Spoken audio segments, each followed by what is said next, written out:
Hello guys, thank you very much for joining in, and I'm back with one more session with one of my student. And the aim of this session is to primarily give an idea to all the students who are going to be appearing for the FRM exam, what has been the experience of our students and what has been their way of preparation, their strategy. So it's going to be a candid discussion wherein one of my student is going to talk about her way to the success to the exam. Okay, so today we have with us Arpana, and she has cleared the exam in FRM level 1 exam in January 2021 this year, after battling all the COVID delays and all of it, and went for the exam and cleared the exam. And she's going to be appearing for level 2 this year also. So before we start the discussion, let us have a quick introduction of you. Arpana, if you could give the audience a brief introduction about yourself. Yeah, sure. Hello, sir. Good afternoon. Thank you for having me. So, for a brief introduction about myself, I would say that I completed my MBA in finance in 2018. Later on, I joined a consultancy firm which is into corporate financing, which is majorly, we do a little bit of equity as well in fundraising, but majorly our firm is focused in debt syndication. Apart from that, I decided to go for FRM for career opportunities and all. So that is that one.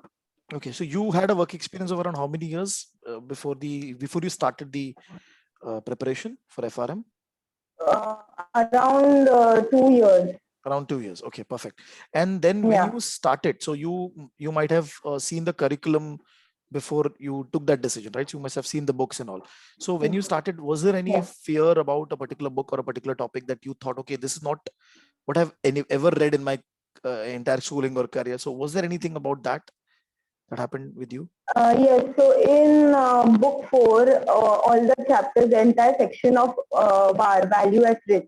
So that was something which was new. It was neither in our graduation curriculum nor it was added in our MBA finance curriculum. So that was something which was completely new to me. So even while preparation, I struggled most with that section of chapters.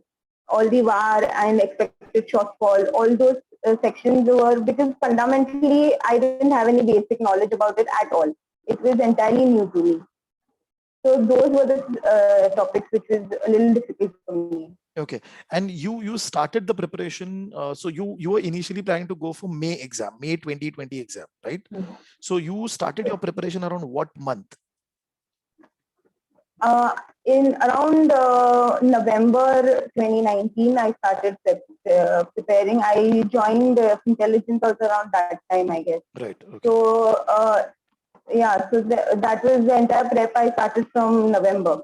Okay. Yeah. And so I'm right now only talking from that perspective that, okay, if you were going for that May exam, I know the exam got delayed, but when you were preparing for it, what was your strategy?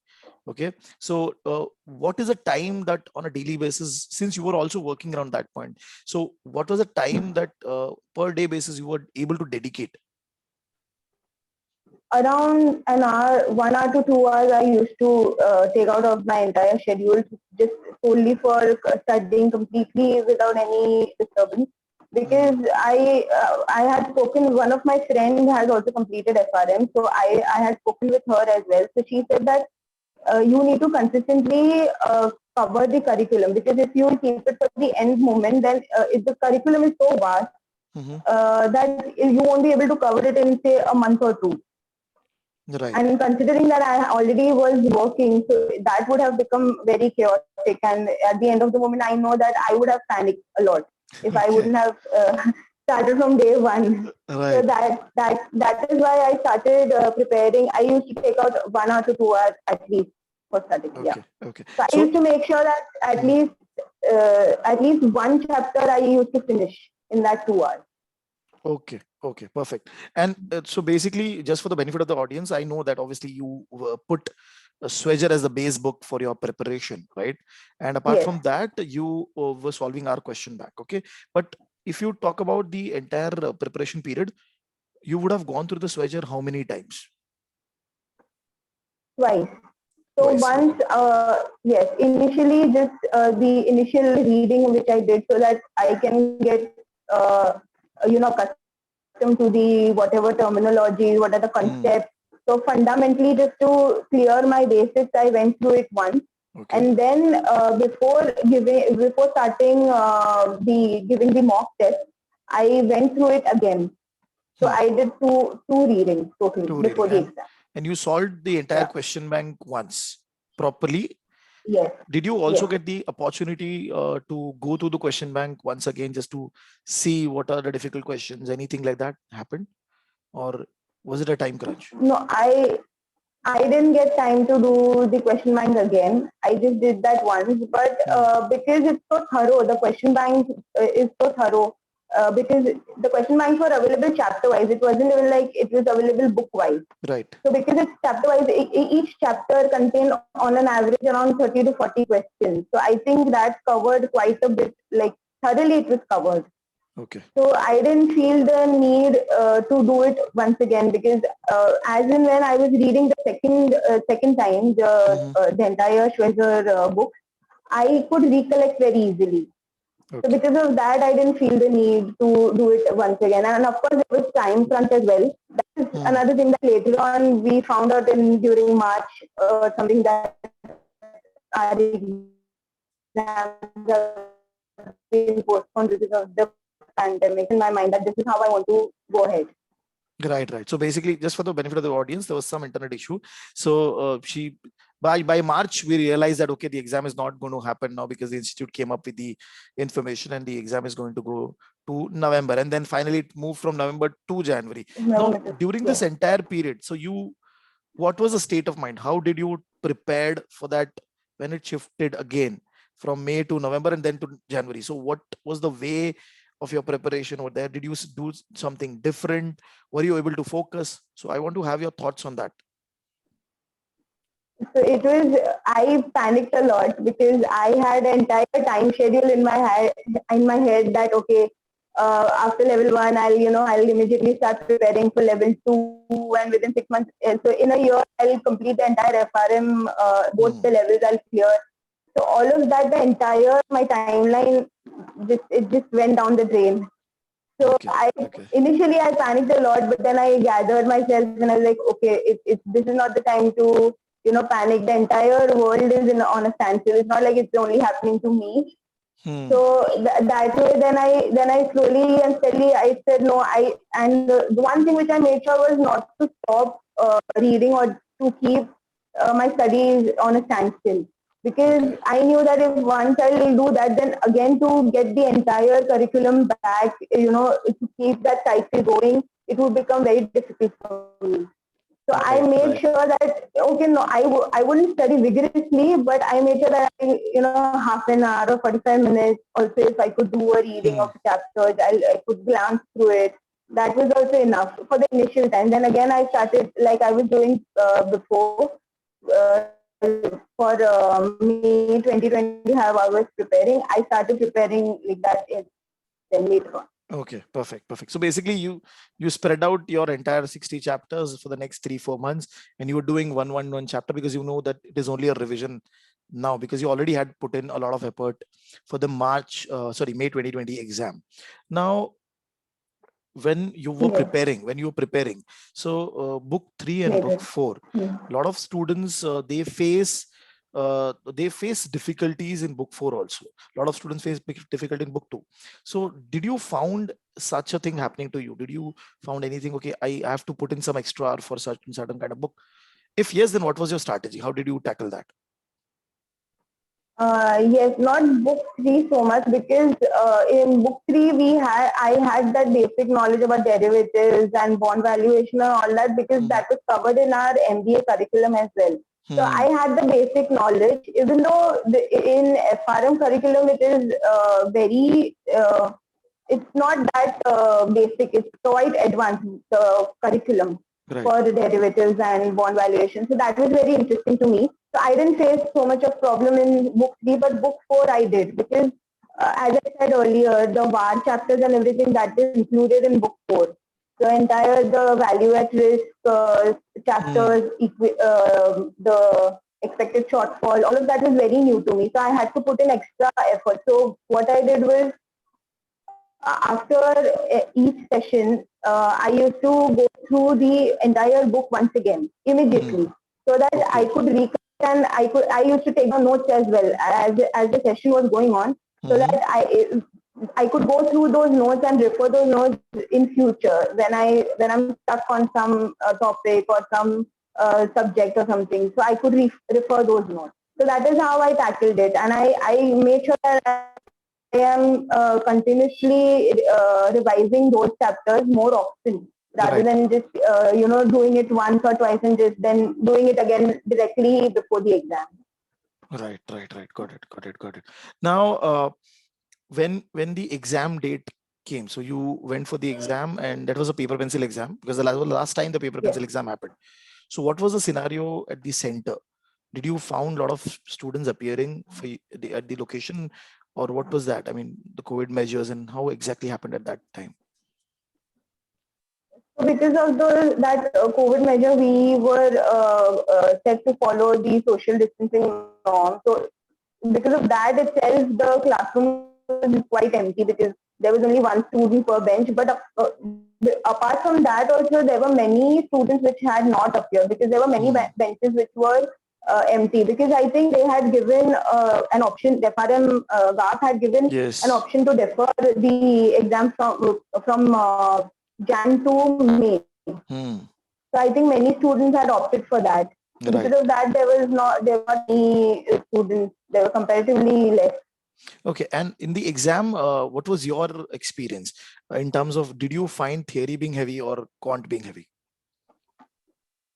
No, I think it's a balance because in quant also, like for example, if we take book two, then it's only and only quant. Hmm. It's solving and formulas and all that. But when it came to book three and Hmm. book one is completely theory.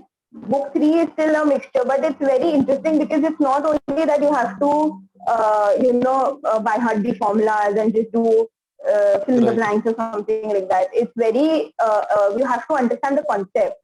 If you don't understand the concept, you won't be able to know what kind of formula is to be applied for to solve a particular question. Right. So, which is why it's a combination of both. Unless and until you don't know the theory and the concept clearly, you won't be able to solve the question. Even though it's Hmm. something, it's a formula based question. Even though it's that, you won't be able to solve it. Right. Right. Right. But So that is something which I like because yeah, please go sorry. ahead. Sorry. Yeah, so that is something which I like because I am a kind of student who cannot ratify at all. So Okay. I cannot do that. I need to understand the concept first and then only I'll be able to move ahead with that particular topic. So that was actually beneficial for me. Hmm. Okay. Okay. Great. And one more small point. So when you went for the exam, out of 100 question, what is a rough number that you could say? Okay, this was theory and this was quant. I think around, you can say 60-40. So 60 was theory Hmm. and maybe 40 was quant. And in the theory also, there were bigger question in terms Yes. of the size, and there were a lot of unnecessary information being given so that it wastes your time, right? That is what, right? This is what I've also heard. I wanted to make sure that you also have been seeing the same thing or not. And when we look at the content, so you were able to solve the entire 100 questions in 4 hours. What was your experience over there? Yeah, so I could finish the entire question paper, all the 100 questions properly in 4 hours. Properly in 4 hours. Like Okay. I did not leave any question behind. But when I'm asking this question, I'm asking from the perspective that you were able to solve properly. Not there might be few questions which you might have guessed. I'm not talking about that. I'm talking about proper solving. And you were confident. Okay, I got the answer. No, And huh. yeah, no, proper solving. Okay. Okay. Properly, I understood the question and I did not guess not like that. Okay. Okay. So and you were able to maintain the speed of the entire solving, and that was there. There was no issue in that, right? So, and Yeah. when you looked at the question paper, did you find any question which you never saw in the book, in the Swedger book also? And what was your strategy when you saw that kind of a question? I don't think there was any question which was not covered in the curriculum and which appeared in the question paper. Okay. All the questions which were asked, all of them was covered in Shweta book. Okay. Perfect. Perfect. And then when you completed the exam, what was that mental number that you had? Okay, I have solved this much. I can get this much right. This much number of questions right out of 100. Was there any number at your end? Yeah, so because I had done many mock tests before the exam, because I was over preparing myself, because from my friends also who had completed FRM, I heard that, you cannot complete all the questions also in 4 hours. Right. It's very difficult. You hardly get 2 minutes per question. So Hmm. I was very anxious. So because of in that anticipation, I had given around 8 to 10 mocks before Okay. my exam. Okay. Yeah, so I was over preparing myself. So because during those mocks also, I think I scored around 60 to 70 I was scoring. Hmm. So when the actual question paper came, I found it very easy, Hmm. which is why I think I could complete all the 100 questions in 4 hours. So you Because I solved. was very confident. So you solved our mock papers also, and you also solved the GARP sample papers, if I'm not wrong. Yes. Okay. Yes. Okay. And you would have seen something. See, GARP sample paper is a good indication of what you see, the pattern, the way the exam is written, right? So that would have also helped you in a way. Now, if somebody comes to you and somebody asks you for any advice, how to prepare for FRM, being a working professional, what one or two things that you would tell that person? I would say that, consistency is the key here. Okay. Because unless and until you do not, keep your an hour or two at least from your schedule aside just for studying, it's very difficult, because at the end, just to mug up and just to go through it in a haste is, I don't think that will be helpful. So honestly, it's just consistently you keep a track, keep a schedule, maintain your schedule as per, whatever the plan you have made to complete a certain chunk of chapters in, say, a week or two. And you thoroughly, you maintain that. Then Okay. only I think it will be helpful. Okay. And after completing FRM, did you found any change in terms of the way people recognize you in your company and everywhere, basically? So was there any experience from your end in terms of, even suppose if you're planning to switch companies or anything, so then generally people use that we have completed FRM level 1. So what has been your experience after clearing the exam? So after clearing my level 1, as soon as I updated it on my various, like for example, LinkedIn or other job seeking websites, so I could get initially I couldn't get so much, recruiters, emails or something that often. Okay. But as soon as I updated that into my profile, I got so many connections also, good connections on LinkedIn as well. So it was good for networking side as well, so that you can network really well once they know that, okay, she's pursuing FRM and she's already completed FRM level 1. So it's a good step ahead in networking as well as in career opportunities, because I got so many recruiters emails from good companies and good profiles. It wasn't even like some sales, nothing like that. Something related to risk, something related to the core function of a bank, and you also got opportunities, the request from the investment banking side also, right? Yes, because considering my current job profile, so I got from that segment also, investment banking also, and even from risk products and risk management side also. Okay, so even after completing FRM, you got the opportunity, because a lot of students, they feel that, okay, I have to complete level 2, then only I can go for a job search as such, right? So that is what I think. So a lot of audience who's going to view the video can have a good takeaway from this video, that it's not just the FRM level 2. You can even try after FRM level 1 and try for good roles, because industry does recognize it. Okay, so that has been a great discussion, Arpana, and thank you very much for sharing your experience, especially the way you prepared. What happened with you in terms of your experience during the exam, and few key takeaways that the students can take away from this entire discussion. So thank you very much, Arpana, for sharing your experience and being a part of this session, and sharing your experience with the new students who are going to be appearing for the exam in the November and the July exam. Thank you, sir. Thank you so much for having me. Thank you. And we'll definitely try to keep a few more sessions with you so that students get motivated from your experience, and especially, for example, if you're looking out for new job, if you have experienced something which you can share with the student, that would be really helpful. Right. Yes. So thank you very much. Thank you. It was a great session, wonderful session. Thank you, Arpana. Bye. Thank you.